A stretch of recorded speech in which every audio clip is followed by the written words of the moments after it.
The champagne towers glitter in the afternoon sunlight streaming through the Greenwich Country Club windows. 80 guests in designer gowns and tailored suits fill the ballroom, their laughter mixing with the string quartet's elegant melody. I sit at the edge of the head table, fork hovering over untouched lobster, watching my father rise from his chair. Richard Brooks commands every room he enters. Silver hair perfectly styled, custom tuxedo fitting like armor, he raises his crystal flute and conversation dies instantly. 35 years ago, I married my beautiful Eleanor, he begins, voice warm and practiced. Today we celebrate not just our marriage, but the future of the Brooks legacy. My mother beams beside him, pearls catching the light. I've seen that expression before. It's the one she wears when she's gotten exactly what she wants. It gives me tremendous pride, my father continues, to announce that I'm transferring the complete Brooks Luxury Retreats portfolio to my son, Preston. $15 million in premium properties, managed by the man who truly understands the family vision. The applause erupts like thunder. Preston stands, smirking in his tailored suit, accepting handshakes and congratulations. Blair Montgomery materializes at his side, planting a kiss on his cheek that lingers just long enough for the society photographer to capture. I place my fork down. The metallic clink cuts through the applause like a knife. That's an incredibly generous gift, Richard. My voice comes out steady, almost conversational, but legally, you cannot give away property you haven't owned since October 2021. The room doesn't just fall quiet. It freezes. Preston's face drains of color, his smirk collapsing. My mother gasps, audible even from the back tables. My father's hand tightens around his champagne flute until his knuckles turn white. I meet his eyes across the table. Gray eyes, just like mine, the ones that supposedly see through everything. They never saw me coming. But that moment comes later. Right now, I need to rewind, show you exactly how we arrived at this perfect crystallization of consequences. I'm buckling my seatbelt in first class, watching Chicago disappear beneath the clouds. The flight attendant offers champagne. I decline. My phone buzzes with Preston's latest text, the third this week. Can't wait to see you, sis. Big news to share. The private car service drops me at the estate just after 3. November air bites through my cashmere coat as I approach the front door. I don't knock. Instead, I reach into my bag and pull out the old brass key, the one they think I lost years ago when I moved to Chicago. The door opens silently. Inside, their voices drift from my father's study, laughter. The kind that comes easy when you think you're untouchable. I move down the hallway, heels silent on the Persian runner. The study door sits slightly ajar, warm light spilling through the gap. I press myself against the wall, phone already recording in my coat pocket. Last month, I funneled another $50,000 to BM Interiors for consultation fees. Preston's voice carries that particular smugness he reserves for his victories. Bought Blair a 3-carat diamond. She posted it all over Instagram. My father's laugh booms. The audit this weekend is pure formality. Savannah's desperate for our approval. Always has been. I'll cry. My mother's voice is lighter, almost playful. She'll sign anything if I cry enough. She always does. A fourth voice joins them. Male, unfamiliar, nervous. Once she signs the beneficiary waiver, you're protected. No ownership claim means no legal standing to question the transfers. My hand finds the door frame. The wood feels solid under my palm, real, while everything else tilts sideways. They're not just favoring Preston. They're actively conspiring to rob me. The nausea hits in waves. I've spent 29 years trying to earn their love through competence, through being the responsible one, the reliable one. Every late night studying while Preston partied. Every promotion I downplayed so he wouldn't feel inadequate. Every family photo I stepped out of because my presence somehow diminished him. I was 14 when they blamed me for Preston's failing grades because I didn't tutor him enough.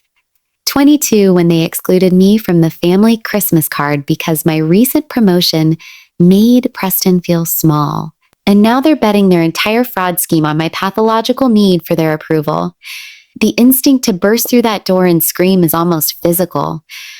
To throw their betrayal in their faces, to make them see me, really see me for once. But I don't. Instead, I turn and walk back down the hallway, each step deliberate. The door closes behind me with a soft click.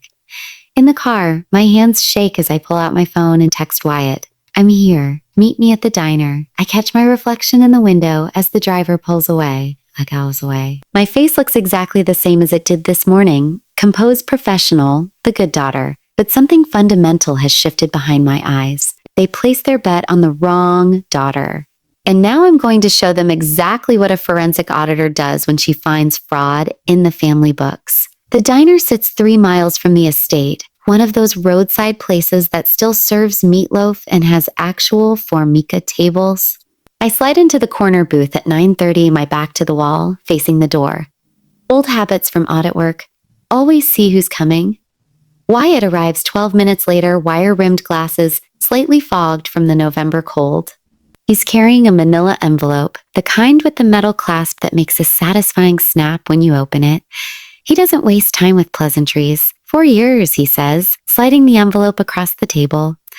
I've been documenting everything. I don't open it immediately, though. Instead, I study my youngest brother, PhD student, perpetually nervous energy that makes him tap his fingers against table edges.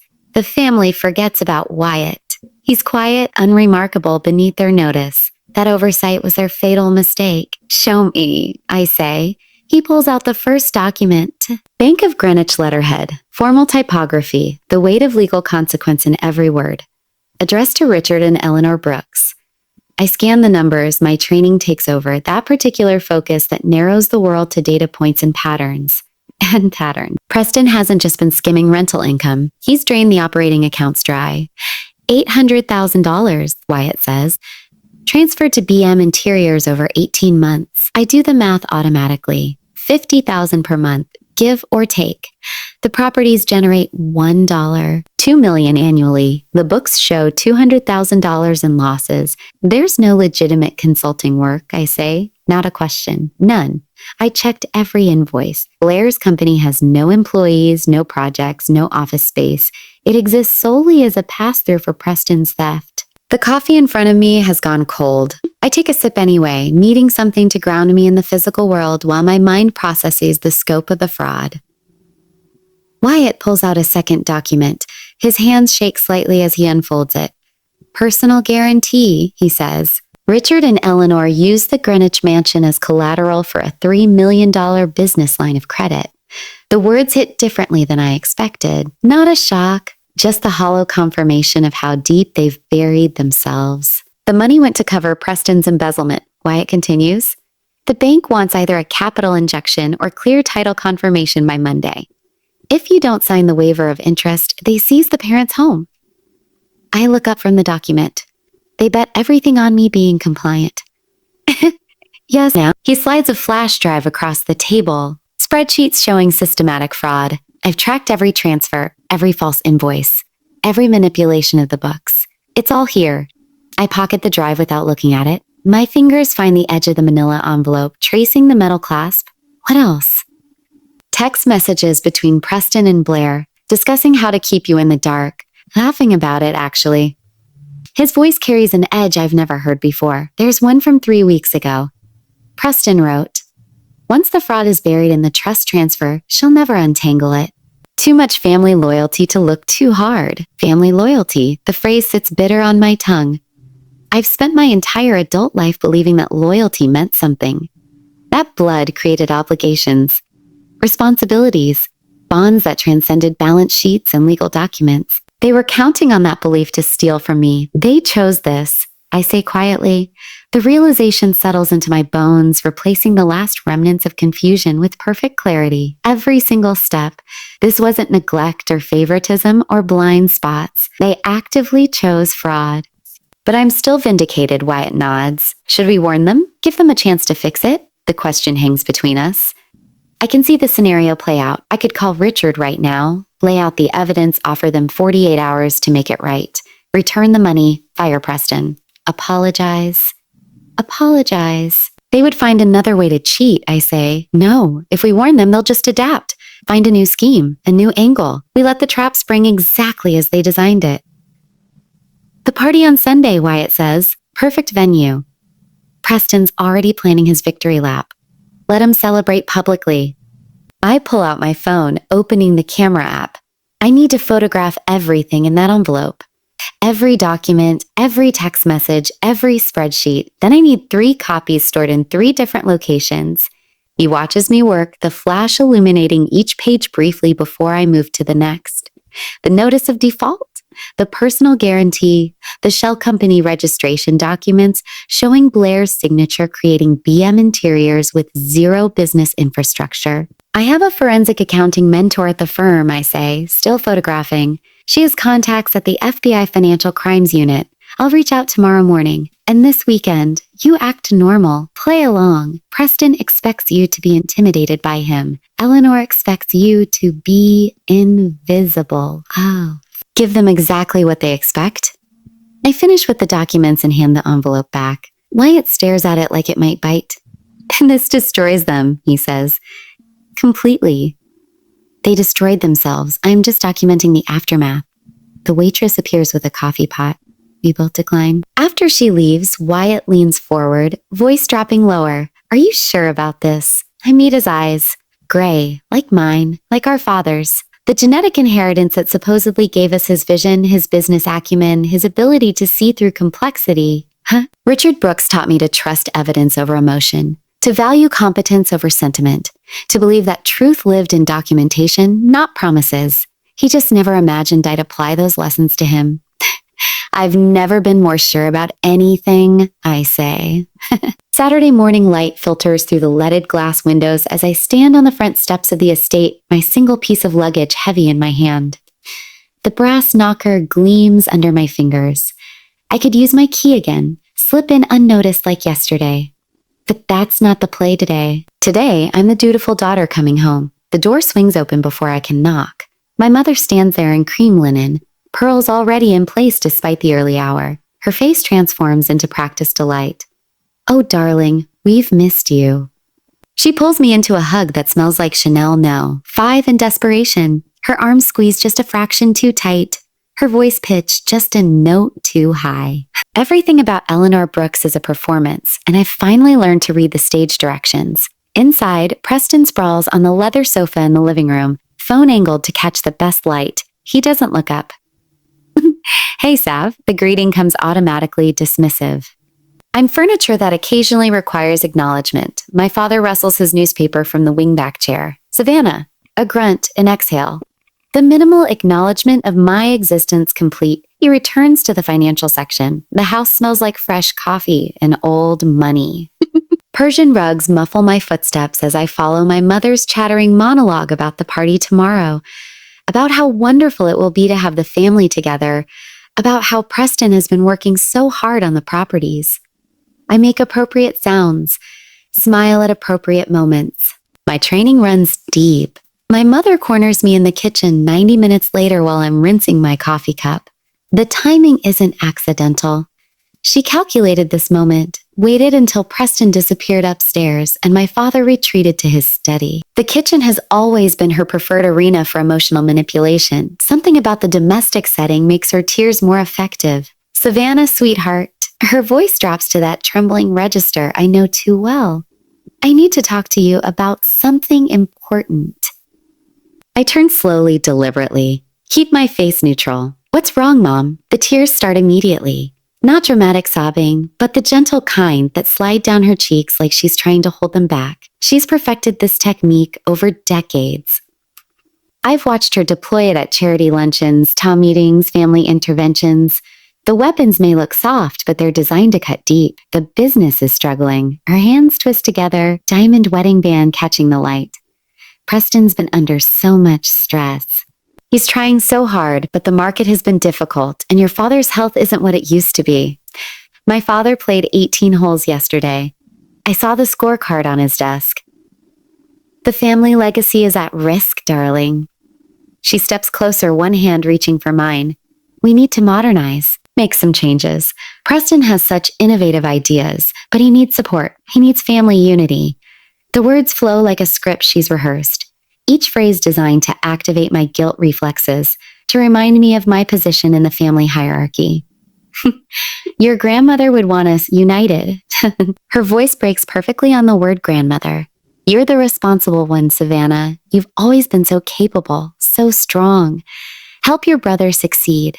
After everything we've sacrificed for your education, for your opportunities, something flickers in my chest, old wiring trying to fire. For one split second, watching my mother's tears slide down her carefully made-up face, I feel my hands start to shake. Maybe there's a peaceful solution. Maybe if I just talked to Preston, set up proper oversight, created accountability systems. I'm good at systems.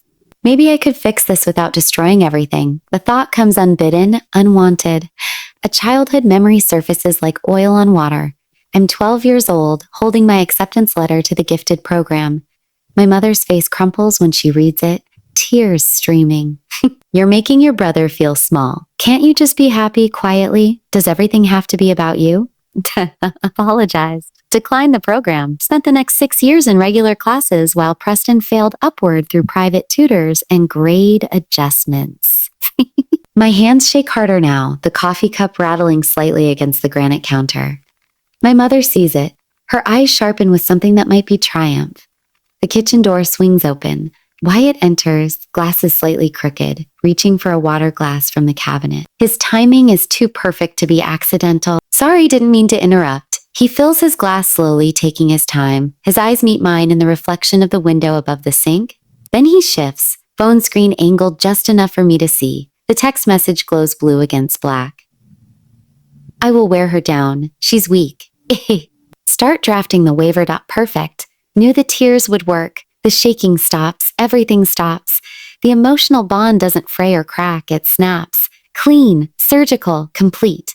I look at my mother and I don't see my mother anymore. I see a hostile entity, a subject of investigation, an individual engaged in active fraud who's currently attempting to manipulate the auditor assigned to her case. The manipulation isn't unconscious. It's not a mother's misguided love or outdated values. It's a calculated strategy, premeditated, coordinated. The final remnant of hope dies so quietly I barely notice its passing. My posture shifts, shoulders roll back, spine straightens.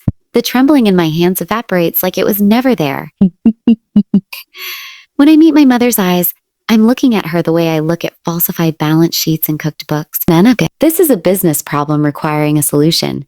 I need time to think. The words come out measured, each one placed with precision. This is overwhelming. My mother's face floods with relief. She thinks the tears worked. She thinks I'm breaking. Of course, darling. Take all the time you need. She reaches for me again, and I let her hug me. Let her think she's won. Let's talk at dinner tonight, I say into her shoulder. I want to do what's right for the family. She pulls back, cupping my face in her hands. Her smile is radiant, genuine in its relief. It's my good girl. The words that used to fill me with warmth now sound like prison bars closing. I'm nobody's good girl anymore. The formal dining room feels smaller tonight, despite its vaulted ceilings and expansive mahogany table. Saturday evening light filters through the tall windows, casting long shadows across the silver place settings. I force myself to slump in my chair, shoulders curving inward like a question mark. Eleanor has outdone herself. Prime rib, roasted fingerling potatoes, some kind of glazed carrots. I'm pretending to push around my plate. The china is the good set, the one she only uses for important occasions. Tonight qualifies, apparently. My impending defeat warrants celebration. I pick at the meat, cut it into smaller and smaller pieces without actually eating much. My eyes feel scratchy. I rubbed them deliberately before coming downstairs, made sure they looked red and tired. The exhaustion isn't entirely manufactured. Maintaining this performance takes more energy than I expected. Savannah, darling, you've barely touched your dinner. My mother's voice drips with concern. She reaches across the table, her hand hovering near mine. Are you feeling all right? I set down my fork. The clink against china sounds too loud in the sudden quiet. I'm tired. The words come out flat, defeated. So tired of being the outsider, of always fighting, of never being enough. Preston pauses mid-chew. Richard lowers his wine glass slowly, watching me with those calculating gray eyes. Eleanor's hand finally lands on mine, squeezing gently. I let my gaze drift around the table, landing on each of them in turn before settling on Preston. His smirk has faded into something cautious, almost suspicious. Good. Let him wonder if I'm genuine or broken. You win, Preston. I meet his eyes directly. I'll sign the waiver. The reaction is immediate. Eleanor gasps, her hand tightening around mine until the pressure borders on painful. Oh, sweetheart, you don't know how much this means to us, to the family. Richard nods, his expression shifting into something that might pass for approval in better lighting. That's a mature decision, Savannah. Very mature. This is what's best for everyone. Preston's smirk returns, spreading across his face like oil on water. I knew you'd see reason eventually. You always were the smart one. He lifts his wine glass in a mock toast. To family unity. I don't raise my glass. Instead, I lean forward slightly, my voice dropping to something quieter, more careful. But I want to do this properly, since tomorrow at the anniversary party in front of everyone, a public show of unity. I pause, letting the words settle. Then I'll go back to Chicago and we can all move forward. Clean slate, the table goes still. I can almost hear the gears turning in Preston's head. The calculations running behind his eyes, public validation, witnesses to his victory, the perfect stage for his triumph. That's perfect. His voice rises with enthusiasm. Absolutely perfect. Nothing says family solidarity like a public announcement at Mom and Dad's anniversary celebration. Richard's smile widens. It'll show everyone that the Brooks family stands together. Good optics for the business transition.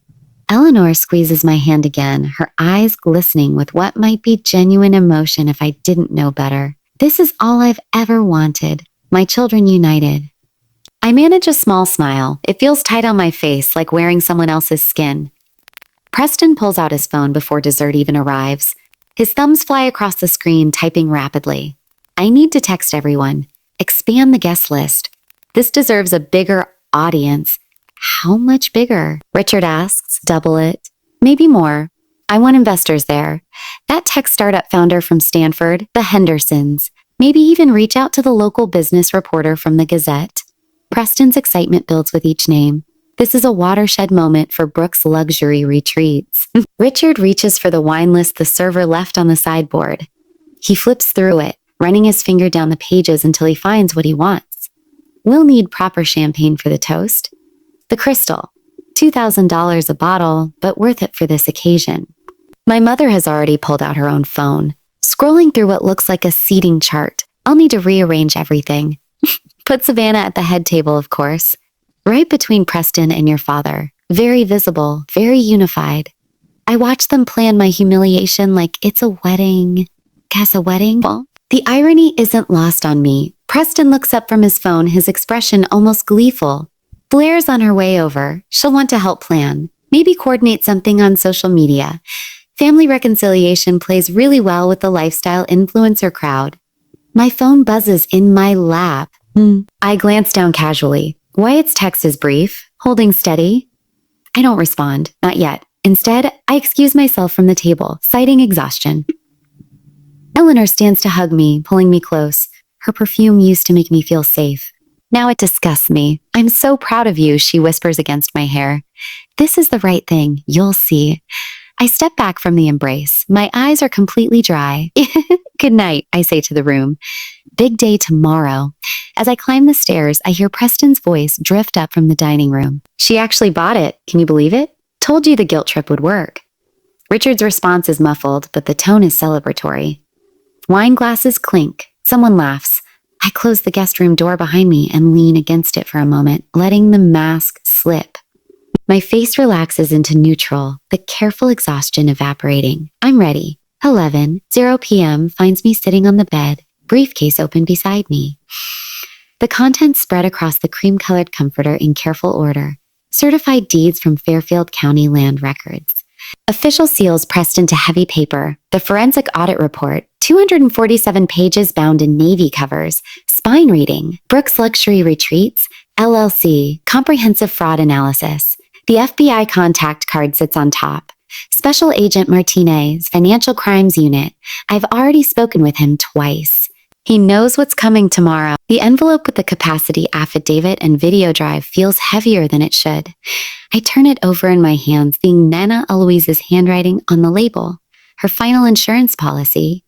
Her gift to me. I rehearsed the timeline mentally. Richard's toast, 8:15 my interruption, 8:16 the deeds first, then the video, the audit report last. For maximum impact, the FBI submission confirmation is the final blow. My phone alarm is already set for 6660 tomorrow morning. The escape bag sits packed in the closet. I won't be staying after the party. No tearful goodbyes.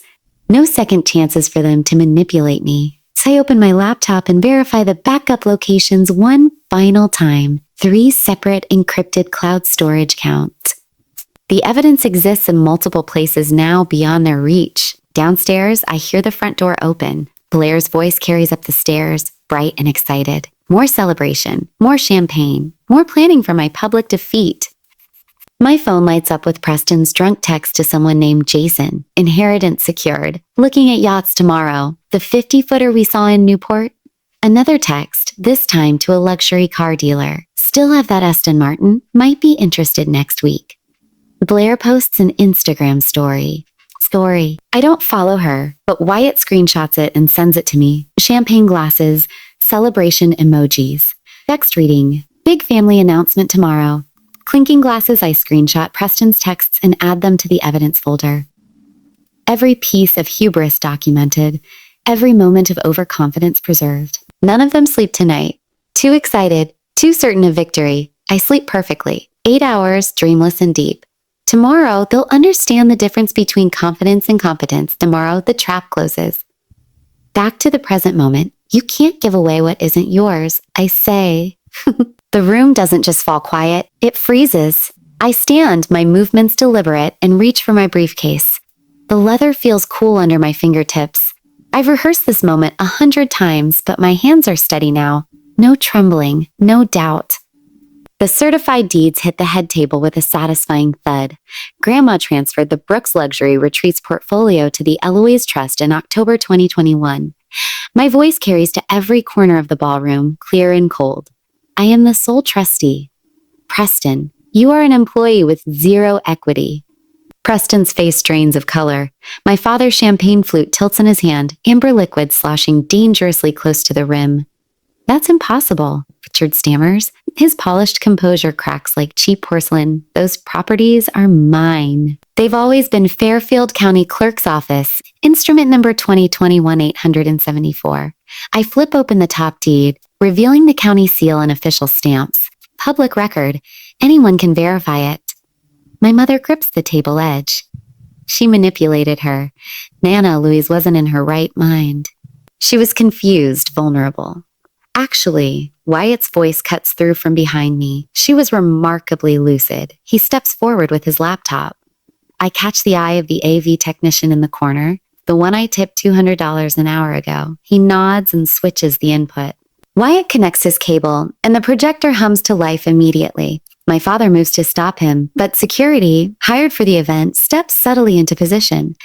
I made those arrangements this morning. The screen flickers. Nana Louise's face appears, sharp-eyed and alert despite her 78 years. Mr. Vance, the family attorney, sits beside her in the frame. The timestamp reads October 15th, 2021. My name is Eloise Catherine Brooks. Her voice fills the ballroom, stronger than I remember. I am 78 years old, and I am of sound mind and body. Mr. Vance, my attorney of 32 years, is present as witness to my capacity. The guests lean forward. I watch my mother's face crumble as Nana continues. I am transferring all properties held in the Brooks Luxury Retreats portfolio to a trust with my Grand-Ex Savannah as sole trustee. I'm doing this because Richard has always valued appearance over character, and Preston has inherited his father's worst qualities. She pauses, looking directly into the camera. Savannah earned this through competence, not blood. The video ends, the lawyer certification and witness signatures remain frozen on screen. Undeniable and legally airtight, Eleanor collapses into her chair. The sound of expensive fabric hitting would echoes through the silence. I reach into my briefcase again. The forensic audit is heavier than the deeds. 247 pages bound in navy covers. I drop it beside the deeds. Since Preston never owned the properties, the $800,000 transferred to BM Interiors wasn't profit distribution. I flip to the highlighted sections. years of training making my movements precise. It was wire fraud and money laundering.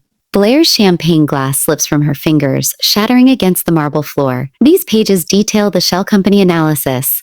I turn the report so the nearby guests can see the charts and transaction records. False invoicing, systematic embezzlement over 18 months. Blair signed every document, opened every account, made every withdrawal. Preston finds his voice. You're lying. You're just bitter that Dad finally recognized I submitted this to the FBI Financial Crimes Unit. I check my watch. The small motion feels monumental. Your business accounts were frozen 45 minutes ago. Preston fumbles for his phone. His thumb swipes frantically across the screen. I watch the color drain further from his face as he sees them. 17 missed calls. The notification banner glows across the top. Account access restricted. Federal hold. My father's phone buzzes. Then again, he reads the screen, and for the first time in my life, I see genuine fear in his eyes. Personal guarantee triggered due to fraud investigation, he whispers, voice barely carrying. Notice of immediate loan recall. Legal proceedings initiated. The mansion, the collateral for the $3 million business line of credit they used to cover Preston's theft. All of it, gone. Blair stands so fast her chair topples backward. I didn't know. Preston said it was legitimate consulting work. I just signed what her voice breaks. She grabs her clutch and runs, heels clicking frantically across marble. Preston calls after her, but she's already gone, probably calling a lawyer of her own. You destroyed us. Preston lunges across the table. His hands reach for my throat. Security catches him before he makes contact. Two men in dark suits restrain him as he struggles. I'm your brother. How could you? You stole from your family. I meet his eyes without blinking. I simply documented it. They drag him toward the exit. His screams echo off the crystal chandeliers. Threats, curses, promises of revenge that mean nothing now. The reporter's pen moves frantically across her notepad. The investors Richard invited to witness his management transition back away, creating distance from the liability. Wyatt stands beside me, silent and solid. I turn to face the room. The guests leave in clusters, whispers spreading like wildfire. Within minutes, only scattered champagne flutes and abandoned plates remain. Richard and Eleanor huddle together at the far end of the table, her pearl necklace askew, his perfect silver hair disheveled. I walk to the bar and select a single champagne glass. Crystal, expensive, paid for with money they thought they'd stolen. I raise it to the empty ballroom, to the scattered legal documents covering the head table, to the grandmother who saw this moment coming 3 years ago. Competence, nence. The word hangs in the air as the last guests disappear through the double doors, leaving only wreckage behind. February sunlight floods my Chicago penthouse through floor-to-ceiling windows. The city sprawls below, chrome and glass catching the winter light. Soft jazz plays from hidden speakers. My coffee steams beside a stack of audit files. The silence feels so complete, so deliberate. No country club chaos, no performative family dinners, just work and peace and the satisfaction of competence. My phone buzzes. Wyatt's name appears on the screen. Come up, I tell the doorman through the intercom. Send him straight to the penthouse. He arrives 10 minutes later carrying 2 pastry boxes from the bakery downstairs. His wire-rimmed glasses catch the light as he grins. Figured you'd be working through lunch. Guilty. I clear space on the balcony table, pushing aside case files. How's the PhD? Fully funded now. He settles into the chair across from me, opening the boxes to reveal croissants and Danish pastries. Turns out legitimate rental portfolio profits make excellent educational investments. I'm specializing in forensic accounting. I wonder who inspired that. Can't imagine. His smile softens. Do you ever regret it? The question doesn't surprise me. I've asked myself the same thing exactly twice in 3 months. Both times, the answer came instantly, not even for a second. We sit in comfortable silence. Coffee cooling between us, no weight of family expectations pressing down, no measuring our words against what Preston might overhear, what mother might weaponize, what father might dismiss. Just 2 people who survived the same war, drinking coffee on a Tuesday morning. Later, after Wyatt leaves for his afternoon seminar, I pull out my checkbook. The Nana Eloise Scholarship Fund letter sits beside my laptop. 3 handwritten thank you notes paper clipped to the top. First-generation college students studying accounting. Kids who understand what it means to be competent in families that value something else entirely.